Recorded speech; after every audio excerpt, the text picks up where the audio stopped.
This is Daily Blast Live. We're talking about what you're talking about. You all ready for this? Dun dun dun dun dun. This is a sham. No. Y'all, just stop. Welcome to DBL. It's Friday, December 3rd. I'm Tori here with Erica and Jeff. Feels good to be a Friday, doesn't it? Thank God. I was going to say, thank you, God. You mean TGIF? TGIF. Make it shorter. There you go. All right, let's get into the news. Last night, Alec Baldwin gave his first public account of what happened on the Rust set the day cinematographer Helena Hutchins was shot and killed. Now, Alex said the gun went off after he pulled the hammer back and then let it go, but told George Stephanopoulos he doesn't blame himself for killing Helena. Take a look. Do you feel guilt? No. I feel that there is. I feel that someone is responsible for what happened, and I can't say who that is, but I know it's not me. And the idea that a real bullet was in that gun and would come out of that gun and kill that woman, that was not even in the realm of possibility. And that's the thing that they must find out, is who brought bullets onto the set. Not feel guilty at all? Well, I know he's being lawyerly because you can't show guilt because that's culpability, but to say it wasn't my fault just feels a little cold. what do we expect him to say? Yeah, I guess you're right. The bottom line is this has been a calculated risk from the beginning, and the calculation is like to the T, because if he weren't to speak before like everything goes to court or however this pans out, then does his life stop? Because we know it's not going to stop. Like, does he fade from the spotlight? Because we know that he has plenty of plans to continue to be in the spotlight. Should it? People have very different opinions about that. But he has to try to move on with his life, and this was the way to do it. It was all calculated. It's all calculated. It does feel like that. I also think it's weird that people walked off the set knowing a gun and discharge, and he's like, where did the live bullets come from? Well, there was indications there were live bullets on set before this, so it's interesting to see what he'll say about that. But was it risky, speaking of what Erica said of Alec, to give this lengthy television interview during an ongoing investigation? A lot of you wrote us in saying that. Well, the Today Show spoke to a lawyer, and here's what she had to say.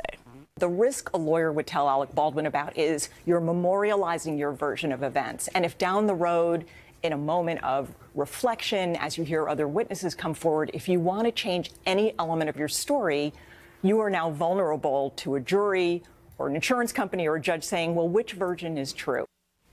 Jeff, what do you think about that, where basically he got ahead of the story, but because of that, it's not going to be in discovery in the court? You know what's weird in today's society? It's like, well, if you didn't do anything, why don't you just come out and say that, right? But in this case, there's an ongoing investigation happening as he did that interview. I'm not a lawyer, but if I was, I would advise my client, do not speak right now. Wait till after the courts have spoke. You didn't do anything. I personally don't think he did anything, right? He pulled the trigger, but was he responsible for that? In my mind, no. But if you keep talking, you keep doing interviews, you keep saying things that might mislead somewhere, and you say things like, I have no remorse. I know, no guilt. Because that's what you have to say in court. Of course you have remorse. If you run over a dog that darts into the street, it's not your fault. But don't you feel bad you hit the dog? Right, and this is a human. I think there's two things here. He didn't say he had no remorse. He said that he didn't have guilt. So semantics are very important in this equation. You said he pulled the trigger. He never said he pulled the trigger. He said that the gun fired. Well, see, I don't like even differentiating between the gun and remorse. I know you don't like it, but that's the game that's being played right here. But don't play it. But I'm just saying, if he wants to be able to do anything and continue to work, be out and live his life normally, he had to come out and say something. And this was the way that they chose to do it. So every word is so strategic. It's so important. I disagree. I would have Shut up, shut up, shut up. Yeah. My dad always said, who's an attorney to his clients, because he's a defense attorney, shut up, shut up, shut up, stop talking. Maybe I should. So what would he say to someone who is a public figure trying to continue? Because you know that he has projects in the can that are ready to come out. But all of this is discovery. So if he makes one mistake on the stand, or a lawyer makes one mistake, he's put this in granite because of the George Stephanopoulos, and that's an optional interview he never had to give. So I agree. I would have shut up, but let's hear what you guys have to say. Well, during the interview, Alec also took a swipe at at George Clooney over comments he made about the shooting. George weighed in on actors handling guns on set. He said he always checks the barrel of a gun to make sure it's empty, but Alex said George's comments weren't helpful. Take a look at this. If your protocol is you check the gun every time, well, good for you. Good for you. You know what I mean? I probably handled weapons as much as any other actor in films with an average career. Again, shooting or being shot by someone. And in that time, I had a protocol, and it never let me down. So Alec also said actors should put their trust in the prop armorer when it comes to gun safety, but said he will probably never work on a film with a gun again. I don't think there should be. Well, anyway, go ahead. What do you guys think? There should definitely be never live rounds. Never right. rounds. I don't even know how that's a thing because we already had examples in the past of people getting injured and killed on set. So live rounds on set, I don't understand. I don't like that George Clooney kind of butted into this because of course you're going to check the gun to see if they're, even if you're an actor, right? It's an accident. Obviously, there was mistakes made in multiple situations to lead up to this, right? If one person would have checked it, they would have saw it was live. So George Clooney, I don't think he was trying to disrespect Alec Baldwin by any means, but I think when you put it in this context, it looks like George Clooney is being, I'm better than. But I think any actor would be like, yeah, I checked the gun. But I don't think he meant it as a well, Alec felt that way, and clearly he had thought that maybe George was a person who wouldn't have weighed in during this time, because legit every actor on the face of the planet who's ever worked with a gun weighed in on this exact issue, because a big part of it, from my understanding of some of the testimonies that I've heard from actors, is that there are a lot of nerves for people sometimes when there are guns on set, even though they're prop guns are being used for props. People talked about their protocols, all sorts of people, experts, armorers, everyone has weighed in on this. So the fact that he singled out George Clooney means that hurt him. And that's why, right, like, so it's a deflection to be like, why would you kick me when I'm down? I expect it more from you. But he would have to say that to like every actor in America. Interesting. I thought it was a shot, no pun intended at all. Tell us what you guys think. We're interested in what you have to say. Coming up on DBL, our interview with Cheryl Lee Ralph. Miss Cheryl, she gave us her take on the Jussie Smollett scandal and take a look at her new sitcom. But first, the Omicron variant has reached the U.S. Don't worry, we have Dr. Coley. She's here to tell us what this could mean ahead of the holidays, so stay with us, folks. Closed captioning provided by...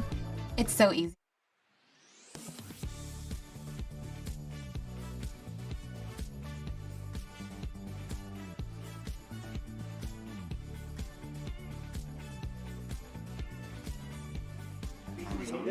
Okay, guys, this is what I do with the paper clips.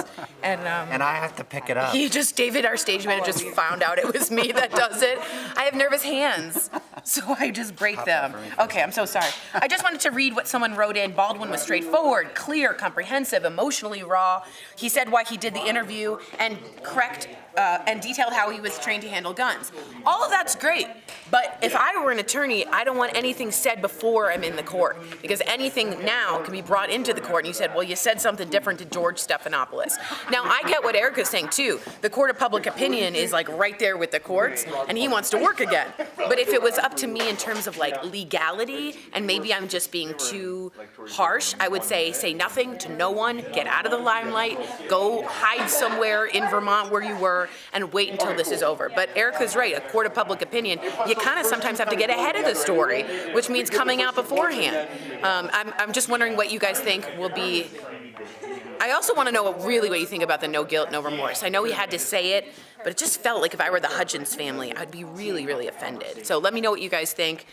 We have Dr. Coley here and Kelly Green. Hi, guys. And she's going to tell us about the Omicron variant. If you guys don't know how to say it, she taught us it's like Omaha, right? That's right. I thought that was for There's actually an American pronunciation and a British pronunciation. Can you give us the difference, Chloe? Omicron and Omicron. Got it. So we say Omicron. We say Omicron. Omicron. In the US, but Omicron. over there, across the pond, Omicron. Got it. Okay. So that's the kicking up the discussion there. There were safety complaints previously and nothing was done. I agree with you. It's going to be a long trial.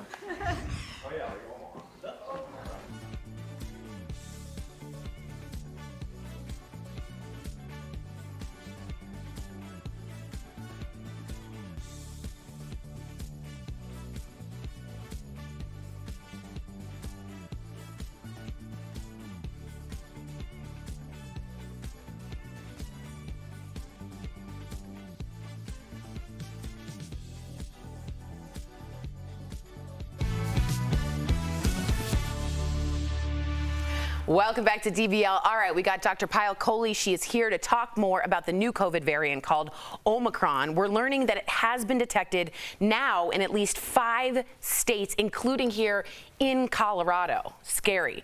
First reaction to this, Doc, what do you think? Not surprised, not panicked, not scared. We very much expected this to happen because we know that this is how viruses work. They spread. Now, what have we learned about the science of Omicron from what we've seen so far? Well, we've learned that there's community spread, which means you don't actually have to go to a country that has it and contract it from the primary source. It's spreading around in the community based on that person from Minnesota that got it. Who was never in those other areas. Okay. That's right. Never traveled and got it. So we know that it's spreading from person to person now. It doesn't just have to be from the primary source.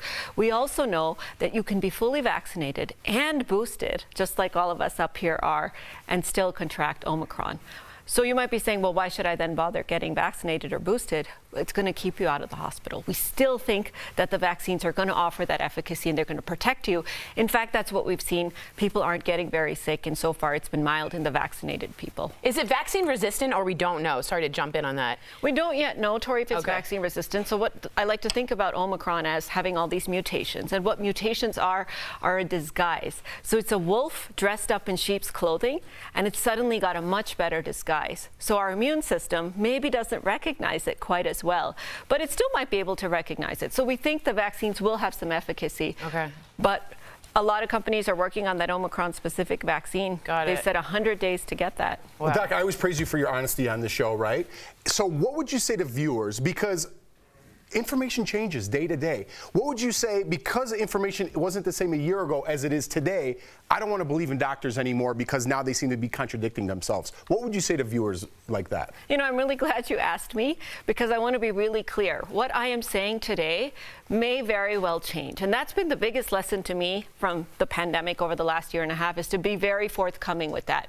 We are watching science evolve on a public theater. We're watching things change. So the advice that I give you today may very well change, but I want you to know that what I'm telling you today is based on the best information that we know out there. It's based on the science. This is a natural thing that happens in science.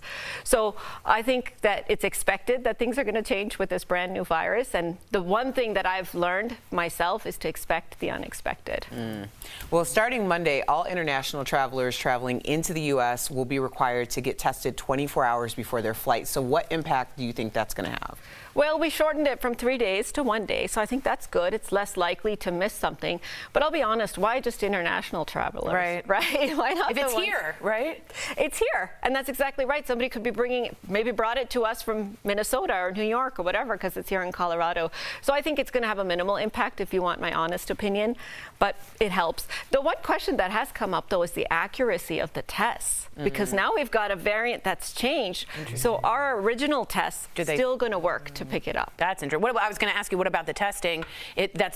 We don't know how accurate it is with Omicron right now. Am I right? Well, the question has been raised by the FDA, so they're looking at it right now. So far, based on what the companies are telling us, they're saying that the rapid tests and the PCR tests are still performing very well, and we're not having as many false negatives. But remember, the test picks up pieces of the virus. So if enough pieces of it change, it may stop working as well. So I would like to see more data on that, because we're relying so heavily now with travel, with parties, with all the things we're going to be doing on testing, that if the tests aren't performing well, then that's something we need to update as well. Where's your concern level, just for people out there? The holidays are among us. Should we start canceling plans? Is it that serious yet? Not yet. So my brother just had a baby a few weeks ago. Thank you. I'm an auntie, so I have to go meet her, and I'm planning to go meet her in a couple of weeks. She lives in New York. So far I haven't decided to cancel any plans, but I'm going to re-emphasize what I said earlier, which is that this is such a fluid situation that I got a ticket that was cancelable, from United.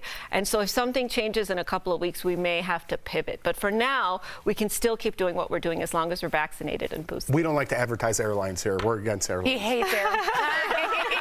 He calls them the unfriendly skies, which they are. Thank you, Doctor. That was a lot of good information. Yes. If you have a question you want answered by Dr. Kohli, just go ahead and write us on social media. You can also email info@dailyblastlive.com, and it won't cost your insurance $8 million. We'll be right back. Thank you. Thanks.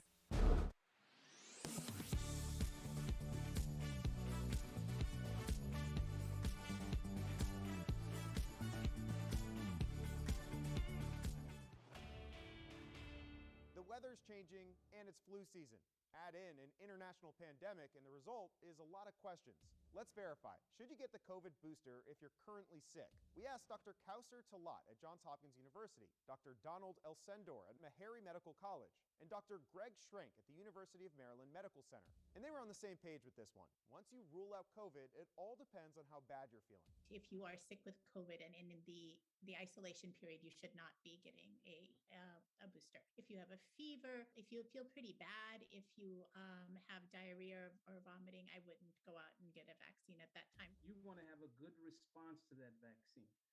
And a good response means an immune system that is firing on all cylinders. Another reason is that if you are feeling unwell, it's actually, you may develop some symptoms that are hard to distinguish from some side effects from the vaccines. So if you're dealing with a more severe illness, our experts say just wait it out and reschedule. If you just have the sniffles and you know it's not COVID, and you are feeling pretty good otherwise, you can go ahead and get a booster. But there's no urgency to getting the booster, so you can wait until you're feeling better. So we could verify if you have something more severe, you should hold off. But if it's something very mild, our experts say you should be fine to go ahead and get the shot. With your Verify, I'm Evan Kozloff.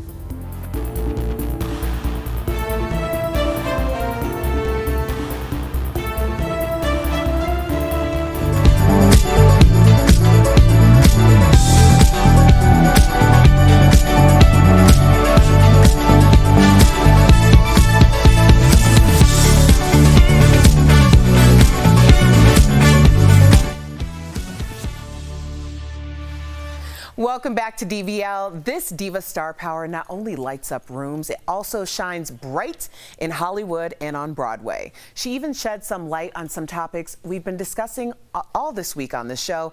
That's today's Chatting with the Stars. We were talking about Jussie Smollett. In your opinion, can he have a comeback? Talk to us. Wait a minute. Did you ask me, could he have a comeback after what he did? Of course he can. Are you kidding me? This is America. We have had people who just recently might have broken the whole country, and they're talking about running again and might win. So can Jussie Smollett have a comeback? Yes, he can. And it's very hard because I have to be upfront. I love Jussie. I've known him since he was a child. Did he make a very bad mistake? Yes, he did.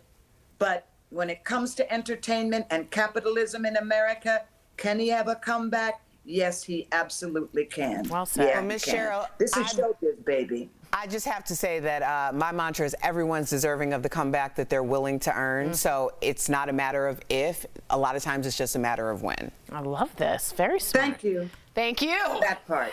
That's right. Yeah. All right, I can't wait to ask you this question. I've been dying to ask you. Dr. Oz, that Dr. Oz is running for Senate, Miss Cheryl, in your state of Pennsylvania, where your husband is a state senator. Does Dr. Oz have what it takes? Miss Cheryl, you have the floor. I've got to tell you something. There's so many things that I want to say, but I have always been taught that inner thoughts need not be outer thoughts, especially when you want to say things like carpetbagger. Everybody wants to think that they can just up and be a politician.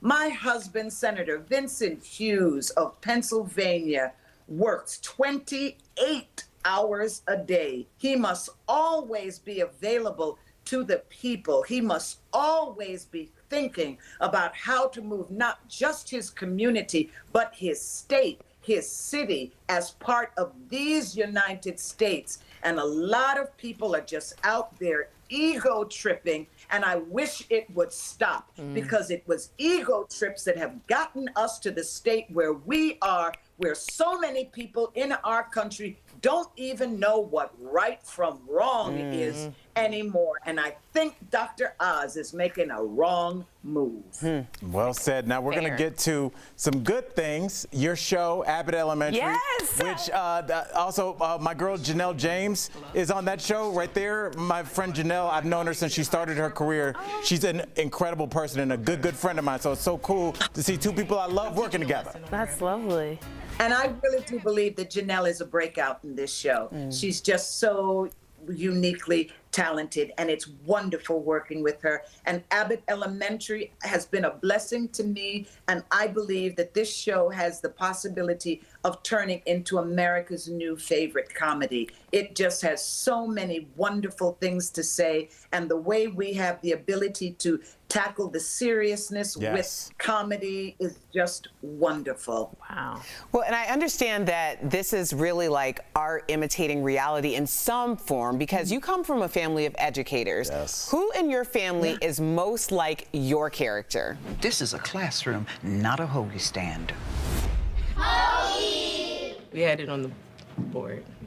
I am playing my Auntie Carolyn. My Auntie Carolyn was the teacher that nobody ever forgot. And still people would say, aren't you Miss Preston's niece? And I'm just like, yes, I am. They're like, I went to Bunker Hill. She changed that school. She changed my life.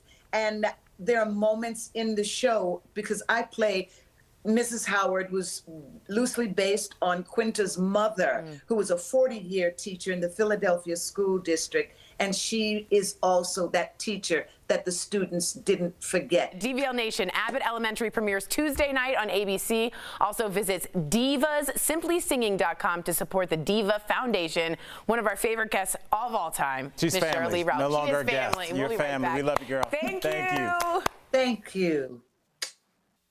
Promotional consideration is brought to you by... Are you on medic?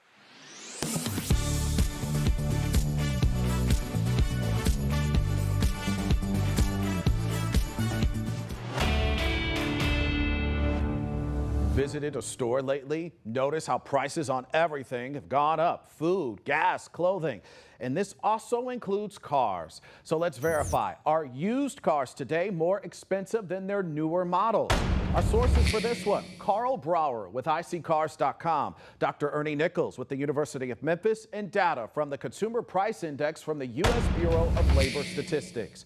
Right now, analysts and experts say the automotive industry is still hurting, even as most automobile plants that shut down at the start of the pandemic have come back online. They tell me the biggest factor to blame for the low supply of new and used cars, the microchip shortage. We had a shift in global microchip supply that went from the automotive industry into the personal electronics industry. People being stuck at home, buying cell phones, computers. We learned why those interruptions have had an impact on car sales and the price that you pay. Anytime you see a situation where prices are high, it comes back to a supply and demand issue. So in this case, the demand for new and used cars exceeds the available supply. And that means sticker shock for you, as prices have surged to record-breaking levels for both new and used cars. Of course, if you've got a used vehicle that you're thinking of trading in and you can't find your new car, or because it's not available, then you don't trade in your used vehicle and the used supply gets crimped. Take a look at this data from the U.S. Bureau of Labor Statistics. Used cars and trucks rose 2.5% in October after falling in August and September. In October, the new vehicle index increased by 1.4%, marking the 7th consecutive monthly increase. Used cars and truck prices are up nearly 32% from just a year ago. iSeeCars.com also looked at the shrinking price gap between new and used cars. Analysts found that in Memphis and the Mid-South, these used car models, like the Tesla Model 3 and Model Y, cost about $12,000 more used than the new models. The used Toyota Tundra and Tacoma truck models are about $5,000 more than newer models. And a Dodge Charger is about $4,000 more for the used model compared to the newer one. Used Toyota RAV4s and Honda Civics also cost between $3,000 and $4,000 more than newer models. This isn't the result of, any governmental, administration. This is not your dealership just trying to gouge you on price. Ernie tells me until the supply chain gets back to normal levels, you can expect to pay higher prices. So yes, you are paying much more for all vehicles. And several factors like rental companies needing cars as more people travel, supply chain issues, the microchip shortage, they're all having a major impact. So we can verify you will find that some used cars will cost more than newer models, especially popular and in-demand models. You can wait, that's great, but experts tell me no one can say for sure when prices and production will get back to normal.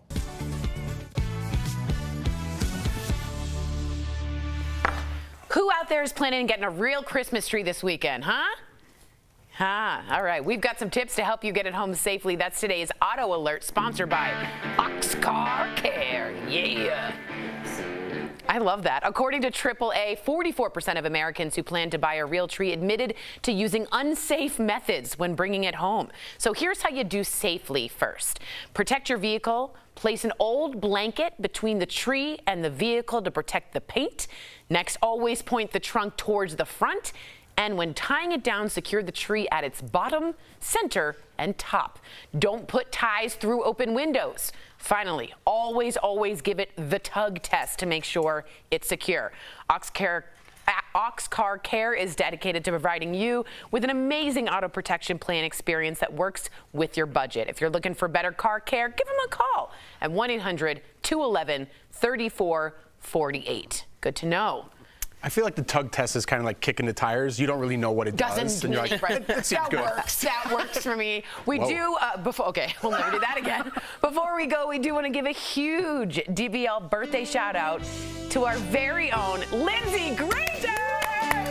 Now, Lindsey, as you know, has been at home looking after her beautiful baby girl, Kinsley, but she will be back here with us starting on Monday. And we absolutely cannot wait to see you. That baby is breathtakingly she's gorgeous. Like an angel. I've never.